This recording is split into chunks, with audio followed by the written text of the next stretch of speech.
Okay, so in light of the recent M4 chip being announced with the MacBooks, the Macs, and I think they're in the iPads as well, it reminded me that when the M3 chips came out, I decided to just mock up how you would make the M chip animation that they do, how you can make that just in Premiere in a really simple way. So let's roll it. Let's go through and see what I did. Let's try to dissect it and recreate it. Okay, so here's what the final product looks like. It's a little different than theirs. I don't have all their assets and I didn't put as much time into it, but here's just a loop. You can see I made the chip. It has the shadow under it and then like the slight shine. In theirs, I think the way they do it is their animation just has a little bit more of like a jump to it. And it's just a little fancier than this. And we can always keep going deeper than this if we want to add layers and make it more interesting. But here's just a baseline of how to make something like this. So we're going to jump into chip animation. I have two sequences. This is just the one where I made the chip. And then afterwards, I added in the background and the movement. So let's jump back into chip. And you can see here I have the graphic of the actual, here, let's mute these. I have the graphic of the actual chip, and then I add on the text on top of it, and then I have a layer that just does that shine because I want the text and the background to include the shine. So let's look at just the graphic and rebuild it. I know what I did was rather than use a lot of effects controls, I use this Essential Graphics tab up here, which I feel like not enough editors are utilizing in Premiere. It's a really cool way to stay organized and keep everything condensed in one layer. So check this out. Let's recreate it shot for shot. We've got black video, 4-color gradient, wave warp, the shape, the shaped border, and then some noise on top of it. So I remember starting with, let's just go out here and start again. We're going to start by making a shape layer. Let's click on the square. You can click and hold if you want a different shape. If I hold shift, it's going to force it into a perfect square. Here I'm letting go of shift and I can create my own shape. So I'm going to hold shift. Let's make it nice and big. There we go. So there's the square we got. Let's go up to our Essential Graphics. You can see it's shape 1. I want the fill. I don't necessarily want the stroke right now. So we've got our graphic here. I'm going to go like this. Oh, it is the same length. Okay. Let's just set it next to it. We can like change the color here so we know it's another one. So here's our graphic. It's just a shape. If we click back on what I did, I added a black video under the shape. This black video here. So we're going to go new item, black video. Doesn't matter the size. We're going to change it. Oops. I don't want to pull it onto the timeline. I want to pull it to my Essential Graphics. So it just lives in this graphic. The black video, we can, let's see. We can add a color gradient to it on top of the black video. So let's type in our effects for color gradient and pull that above black video, but under the shape. So now the 4-color gradient, it's an effect. It has to live on something. That's why it's on top of the black video. We can pretty much just like mute our shape for now. I'm going to take, let's see, this black video, and we're just going to make it smaller. I actually, for a second, I am going to turn the shape back on. Under our black video's scale, which for those who don't know, the whenever you're doing things in Essential Graphics, it does still show up over here in effects controls as well. So sometimes you'll see me jumping back and forth between the two. I want this 4-color gradient to be a little bit bigger than my square. I'm going to hit V, so I'm back in cursor mode. I'm going to go in my shape, and I'm just going to center that with the align tool right here. Now let's go back to our 4-color gradient. It looks like there's a little bit of cover on both sides, so that's good on all 4 sides. Now, under 4-color gradient, we can go pick our colors. So we just had an assortment of blues to match what Apple did. So here's a blue. Click on this one. Let's do like a different blue. That's like a darker blue. Actually, that looks like that's the top right corner one. So we're going to do that black for the top right. Change that pink to a lighter. Here, let's do that. A lighter blue. Then that bottom blue, let's just kind of make it like a medium deep blue. That'll be good. What you can do is you can change where your points are. You can see these little handles here next to your points. I'm not going to get that deep into this right now. I'm just going to show you how to do the general effect. We're going to make the black portion bigger though, just so we can see some change happening. So we have this black protruding out from the right side. Now we've got our shape. So our shape and our gradient. So as you can see, I click back on my old one. It's we're going to have a wave warp that lives between the 4-color gradient and the shape layer because we don't want it to affect our shape layer. So I'm going to go back into we're going to go back into our effects. I'm going to type in wave warp. Let's pull it onto, let's pull it above our 4-color gradient. And now we've got this wave warp that is automatically moving. And we could just stop with that. But what we're going to do is I'm going to copy just some of the parameters I have from this one. So let's go back into our graphic and let's open the wave warp of this one. And it looks like at the I have three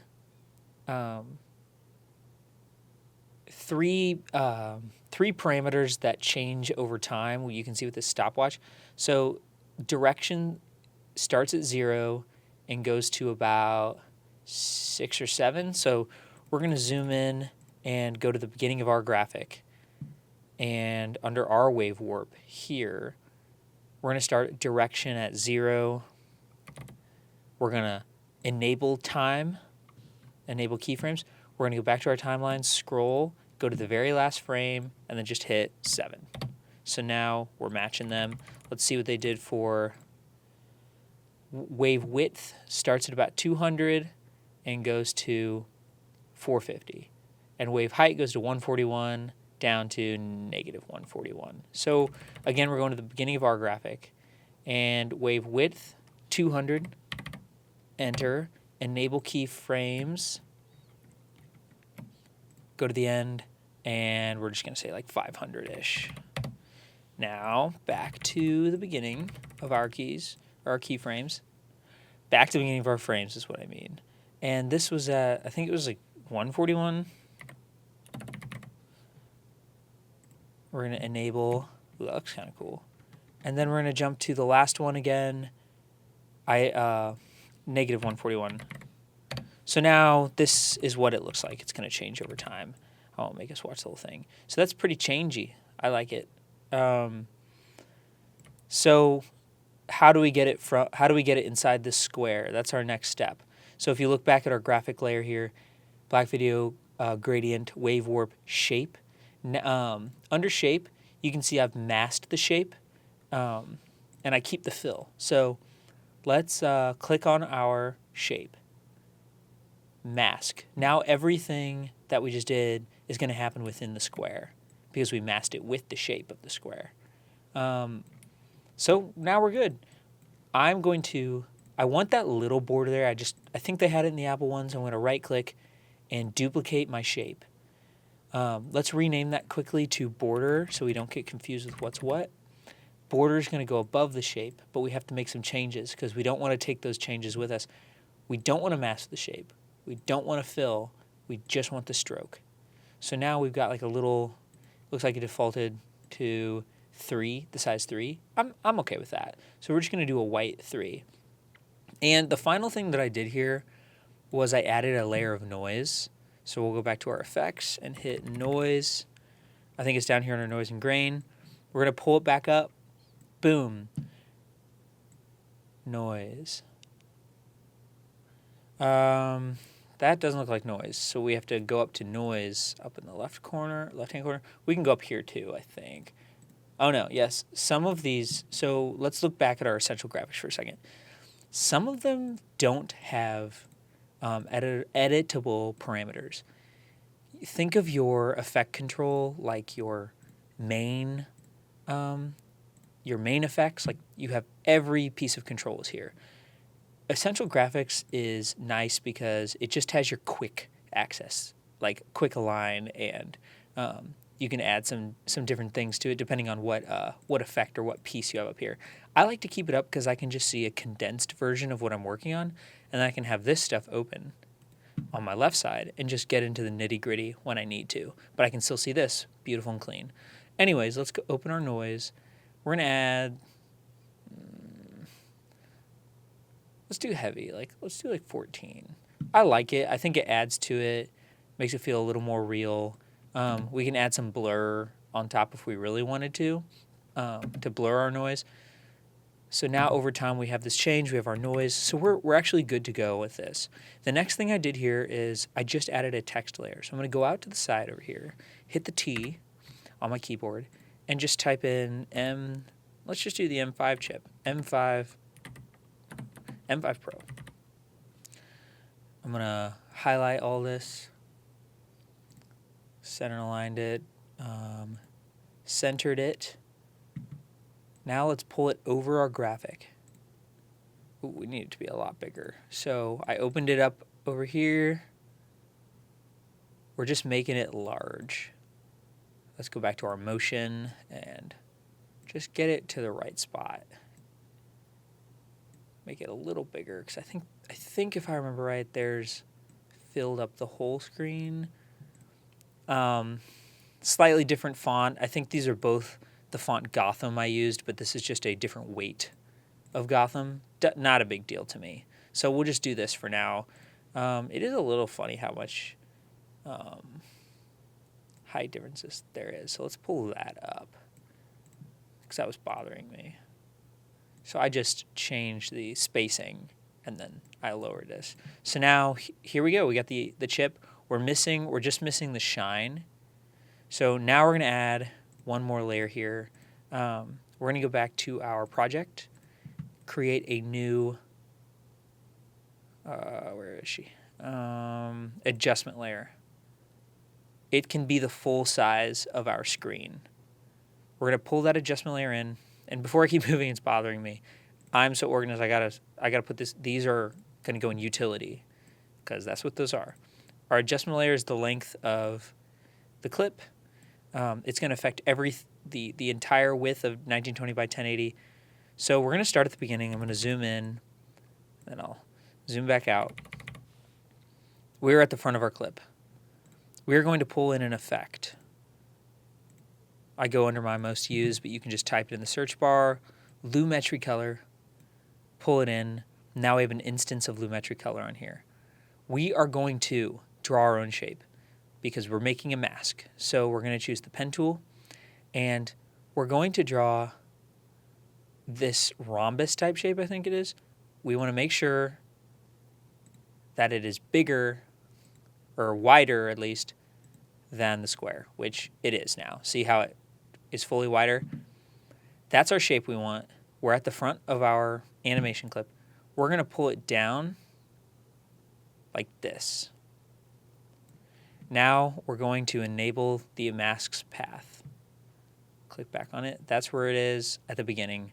Now we're going to go to our last frame, and we're going to pull it to the other side. See how we're basically just making a diagonal now. So now you can see over here with the keyframes, there's 2 keyframes, and it's basically making a straight line across it. We're going to leave it in the middle for a second, and now we're going to go down to what our mask is actually doing. So we can open up this. You can go up to Lumetri Color as well. But what I like to do is name everything. So I'm going to right-click and rename this to Shine Mask, or just Shine. I'm also going to name my clip. I have a shortcut to Shine. So you can right-click, rename your clip. So now I have the graphic, the M5 Pro, and the Shine. Let's go back up to it. Click on our Shine, click on the mask. Now we can go down to what is our mask doing. I'm going to pull the highlights up. So now anytime something's in that mask, the highlights are pulled up. See how it's doing it? But let's click out of it. It looks sharp. We don't want that. So we're going to click back on it. We're going to feather. See how it just evens it out? But I still want it bigger, so we're going to click on Mask Expansion. And you pretty much see, you just want to go through. You can look on the right side too over here as I'm changing it. I just want to play with it so it's drastic. This is a drastic effect, so I want it to look cool. Like the whole point the whole point of having that noise is so you can see the shine even more. That looks pretty cool like that. I'm going to stick with that, I think.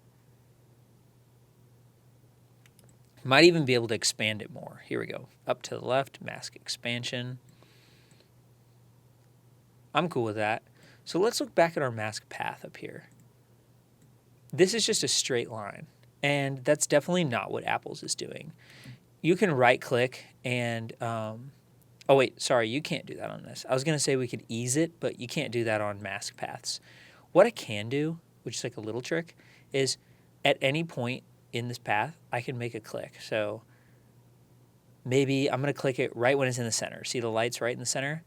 I'm going to click this little keyframe button. I'm actually now going to pull that center earlier. So now it's not a straight line. My center occurs earlier. See how it's fast to get to the center, and then it's slow to finish. I like that. We can keep doing that to make it smooth. So I'm going to go to the center of these two, create a keyframe, pull it back a little bit so that it just kind of slowly eases in. I ended up not really liking that, but you can just play with it. Yeah, I actually like that better. I just took it faster. So now it goes fast, medium, and slow. And let's look back at my first one. I think that's what I did here too. Pretty much. I think what's different here is I just didn't use that noise, which is going to make a big difference. But I like the noise, and you don't have to add it if you don't like it. I just like how these are a little bit different because of that. So now we're pretty much done. I'm going to render it so we can look at these two real quick. Let's watch that. Cool. That looks pretty awesome for how quick and easy it is. Okay, so now that we finished our chip animation, I saved the sequence. I named it chip animation. You can see it right here. And then I created a new empty sequence called full animation. You can see I've worked on it now. But I pull the chip in, so then you pull it in, it's just looking like this. It's just the same thing. Then, I right-click and create a color matte. I choose white. Here's my white. I would pull in white. So I just have a white background. So then you just have the white background, and you have your chip. Click on chip, and you go to the first frame, and you start at 100 with your scale. You go about like 90% of the way up to 105, and then back down to 100. And then I right-clicked, and I added a Bezier curve. So now we get this effect here. Let's go forward, where it builds, and then it gets smaller. And to top it off, I added the shadow. So what I did was I Alt-clicked chip. I dragged it down a layer. You can see it's called shadow under the chip. I just renamed it shadow. And I added a drop shadow. Actually, I will just show you. So I'm going to Alt-click. Let's move this shadow out of the way for a second. I Alt-clicked. I changed this name to shadow. We're going to do shadow 2. So now it's effectively the same thing. It's just another chip. But we're going to add a drop shadow, which I've already searched up, to the clip. And we're going to do shadow only. So that means we're only going to see the shadow. Sorry, it's not rendering. I'm going to make the opacity full. And I'm going to make it pretty soft, like 180 or something. Let's render that. I have the top layer not being seen right now, so you can't see the chip. But that just looks like the shape of the chip, and we just have a shadow that's going to go under it. You can make that a little bigger. Like I could make my scale a little bigger. But see how the scale is already building with the chip? We did that on purpose. So now if I turn chip on, let's render. You can see a little bit of that shadow. What we're going to do is we're probably going to wipe out a lot of this. We're going to make the scale a little bigger. We're going to make it like 114. So it just sticks out a little bit. You can see it like coming out of the sides. And then we're just going to go to our old shadow that I had made here to look at the last piece. what I had done was under position, I gave the shadow the same keyframe. So the beginning, 90%, and then back to 0. But if you look at just what shadow's doing, it's doing like a little movement down and to the left.